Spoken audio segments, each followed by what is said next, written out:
Banana pudding. You know, when I grew up as a little kid, every time I had vanilla wafers was with banana pudding. And so, I'm your host, Alton Brown. Welcome to an episode of Good Eats. Let's go to the kitchen.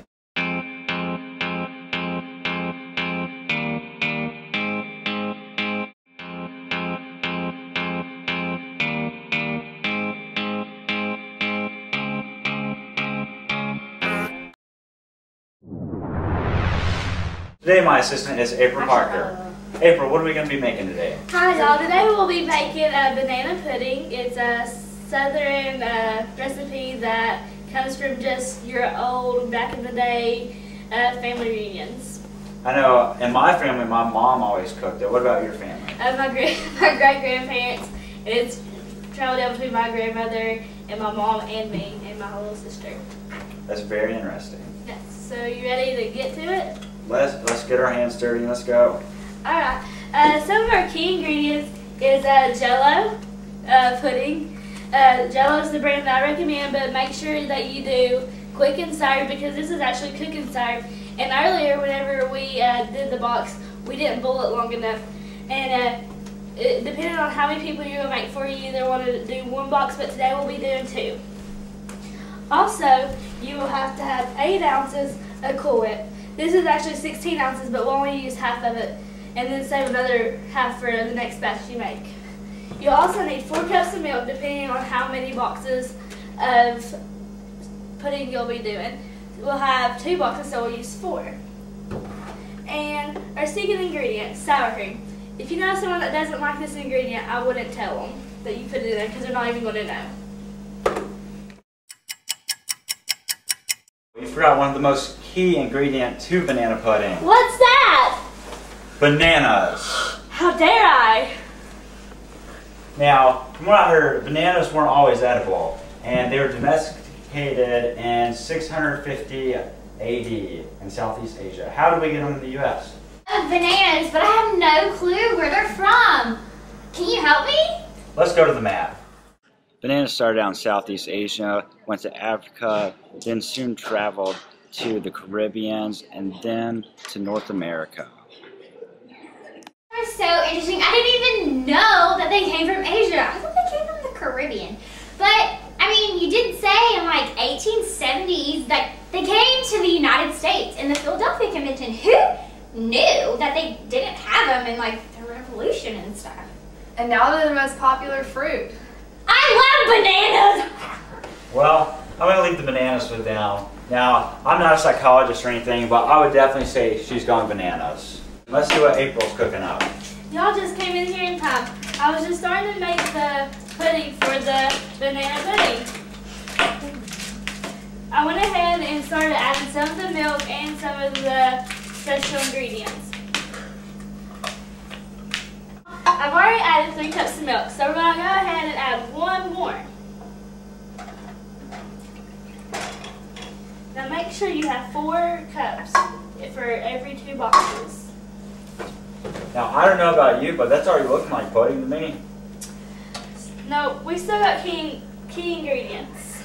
We'll add some Cool Whip, 8 ounces to be exact. Does that look like 8 ounces? I would say that's 8 ounces. I would say this is 8 ounces. No, maybe 1 more scoop. Don't want to overdo it. I don't even like Cool Whip. And then next, our key ingredient, the sour cream. You use half of it. We only had a half left, so we'll go ahead and scoop it out. And now, you bring it to a medium boil, but you want to go ahead and start high because it takes a while for it to start, and you want to keep on constantly doing it, or you'll starch the bottom of it, and you'll have little brown speckles, or you'll just have burnt pudding. And once you get to a boil, you want to keep on turning it down to medium. April's going to continue to cook this batch, but we have one already cooling in the fridge, so we're going to go ahead and see what that final product looks like. Now, traditionally, banana pudding is served warm, like really warm. But in today's world, you know, it's served cold, and that's how most of us know it. Okay, I'm going to leave the final step of making the banana pudding, which is the layering with my two guests, Sarah Luder and Katie Mitchell. Well, the last step involves, in my recipe, layering the pudding, the Cool Whip, and the vanilla wafers with the bananas in the bowl. Vanilla wafers were first introduced into the recipe probably in the late 60s. They were popularized.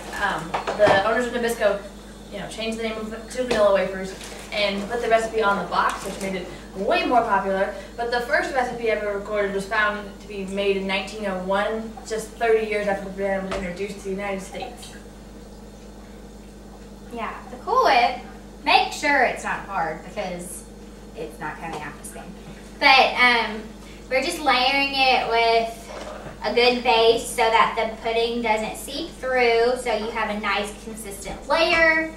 But my grandma makes it in a pie, and we actually bake it and have it warm. And it's just like this recipe, but you make meringue instead of using Cool Whip. You beat egg yolks and egg whites and sugar, and put it on top and bake it for 10 to 15 minutes, and it comes out and it's nice and warm and really gooey and really runny if you like it that way.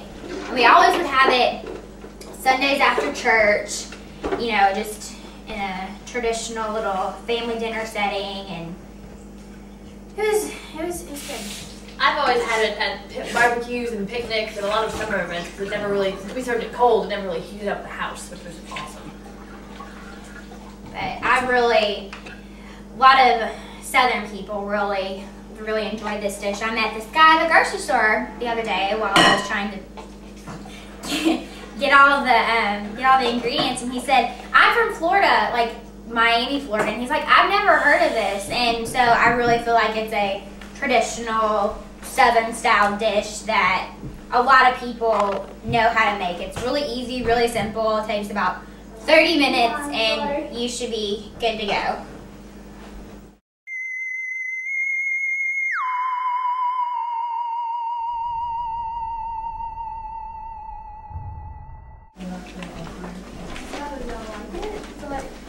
Wow, this pudding looks fantastic. It's finally finished. Yeah, y'all, we should try it. Totally. So good. It's so good. Like, I would even enter this in a contest, but I don't know if there's one anywhere around. Have you ever heard of the National Banana Pudding Festival? What? No. Yeah, it's in October. There's only 262 days left until the National Banana Pudding Festival. Where is it? It's in Hickman, Tennessee. What? I live 30 minutes away from there. I'm totally going. And we're gonna win. I'm Alton Brown, and thank you for being on an episode of Good Eats. Bananas, B-A-N-A-N-A-S. This shit is bananas, B-A-N-A-N-A-S. This shit is bananas, B-A-N-A-N-A-S. This shit is bananas, B-A-N-A-N-A-S. I love it. I'm Alton John, and thank you for being on an Did you say episode you're of Good Elton Eats. John?